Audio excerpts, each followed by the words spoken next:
गर्मी की छुट्टियों में दादा दादी के आम के बाग में घूमने आया परिवार। उत्तर प्रदेश के गाजीपुर जिले के पास एक हरा भरा गांव है, सरैया। इस गांव की पहचान सिर्फ हरियाली नहीं, बल्कि चौधरी हवेली और उसके पीछे फैला 20 बीघा का आम का बाग था। उस बाग में छोटे बड़े 112 आम के पेड़ थे और हर पेड़ की अपनी कहानी थी। दादा दादी उस बाग के असली मालिक नहीं, उस मिट्टी की आत्मा थे। दादाजी का नाम श्यामलाल चौधरी और दादी जी का नाम भगवती देवी था। पूरे साल बाग सूना रहता, पर जैसे ही गर्मी की छुट्टियां आती, शहर से उनके बेटे, बहुएं और पोते पोती एक साथ बाग में आ धमकते।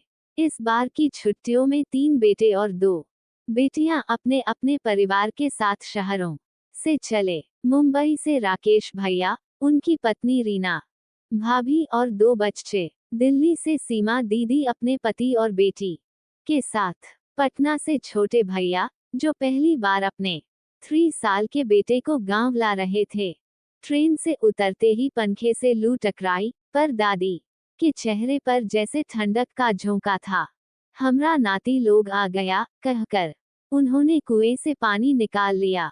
आम के बाग में जैसे ही बच्चे पहुंचे, एकदम जंगल की आजादी मिल गई।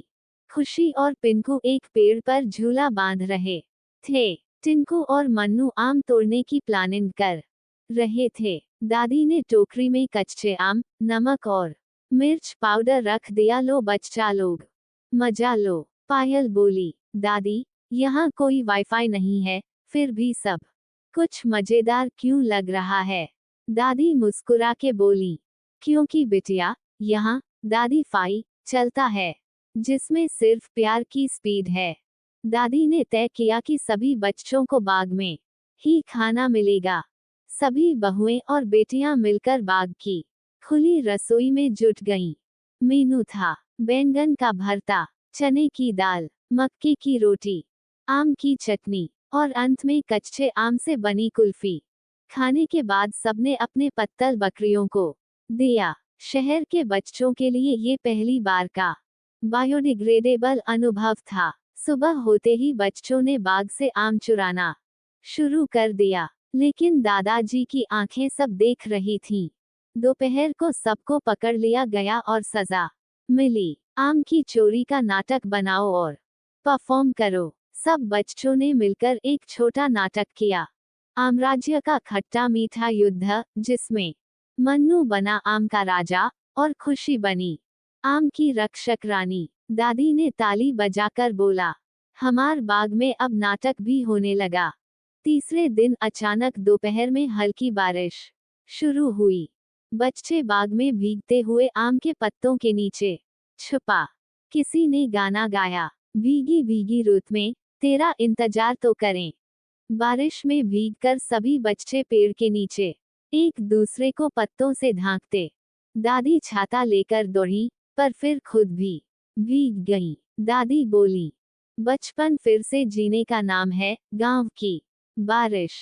छुट्टियां खत्म हो रही थीं, वापसी की तैयारियां थीं। दादी ने हर बच्चे के लिए एक एक टोकरी आम, एक मिट्टी का बर्तन और एक आशीर्वाद तैयार किया। दादा बोले, ये आम सिर्फ फल नहीं है, ये यादें हैं जो साल भर मीठी रहेंगी। गाड़ियों में बैठते वक्त सभी बच्चों की आंखें नम थीं और चेहरे पर मीठी मुस्कान।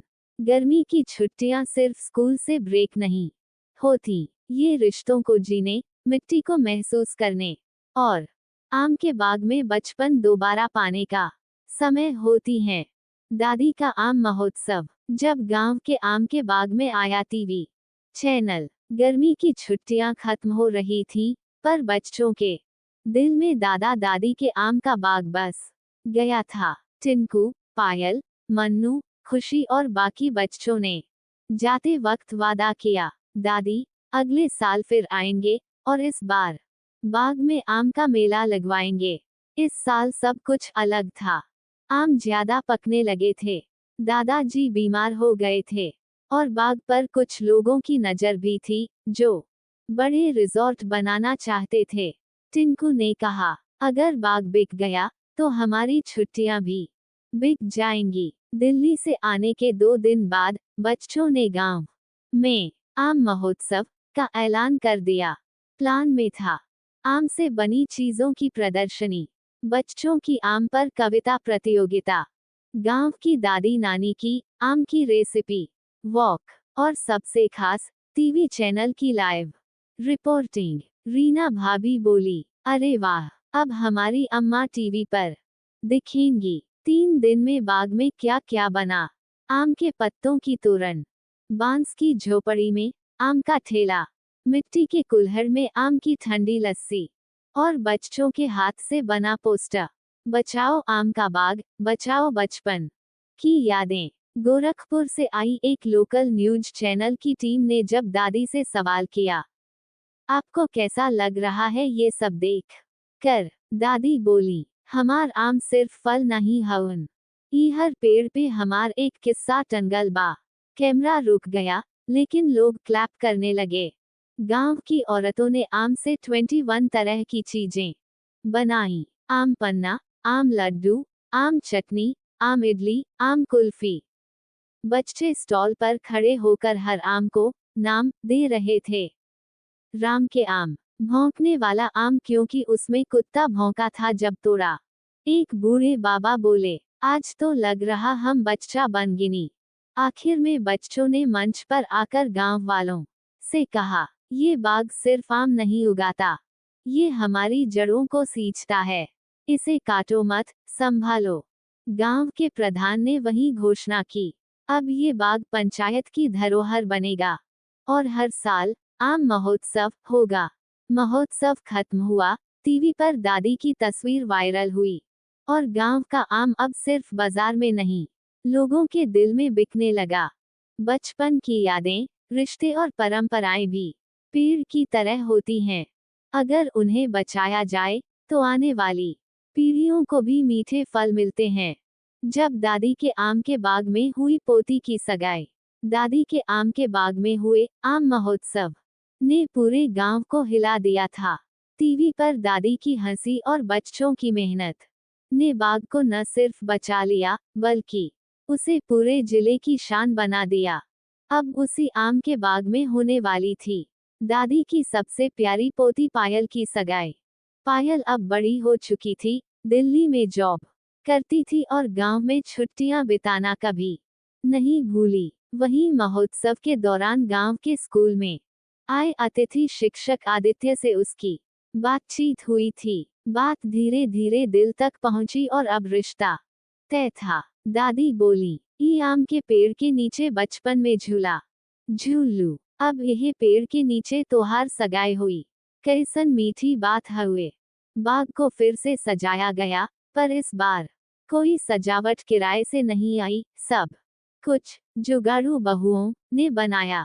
पुराने साड़ियों से बांस की छतरी, आम के पत्तों की बंगला टाइप माला, बाग के बीच में बना एक छोटा रस्मों वाला चौक और मिठाई में बना आम रस गुलाब जामुन। दिल्ली से पायल की मामी, मौसी, फ्रेंड्स सब आए, पर सबसे खास आई उसकी नानी जो 10 साल से बाहर नहीं निकली थी। नानी बोली, ई बाग में आके लगत बा जैसे हमार जवानी लौट आयल। शाम को सगाई की रस्म के बाद सबने मिलकर गाया, झूमे आम की डाली डाली, सगाई हुई हमारी पायल वाली। रस्मों की शुरुआत हुई आम के पेड़ के नीचे। वरमाला नहीं थी कोई भारी डिजाइनर चीज, बल्कि दादी ने खुद बनाई आम के पत्तों और गेंदा फूल की माला। जब पायल ने माला पहनाई तो आदित्य बोला, इस माला में जितना प्यार है उतना तो डिजाइनर सूट में भी नहीं। दादी की आंखें भर आईं। आज हमार बाग में एक और किस्सा जुड़ गया। खाना मेन्यू, खट्टा मीठा आम पन्ना, आम वाली कचौरी, आम पुलाव, दादी का स्पेशल मीठा आम हलवा। बच्चे आम के पत्तों पर बैठकर खा रहे थे, बड़ों ने वही लाठी टेकते हुए किस्से सुनाए। एक फोटोग्राफर बोला, ऐसी सगाई मैंने पहली बार देखी, जहां डेकोरेशन भी पेड़ है और गवाह भी पेड़। सगाई के बाद आदित्य ने दादी के चरण छुए और कहा, दादी, मैं वादा करता हूँ इस बाग को हमेशा जिंदा रखूंगा और पायल को कभी आंख नम नहीं होने दूंगा। दादी ने आशीर्वाद देते हुए कहा, बचवा, आम जितना मीठा ना सही, पर रिश्ता कभी खट्टा ना हो। शाम ढल रही थी, पर आम का बाग रोशनी से जगमगा रहा था। दादी और दादा एक किनारे बैठे थे, बच्चों की हंसी, बड़ों की बातें और पायल की चमकती मुस्कान उन्हें जवानी की दहलीज पर ले गई। शादी सिर्फ दो दिलों का मिलन नहीं, वो दो पीढ़ियों का संगम होती है।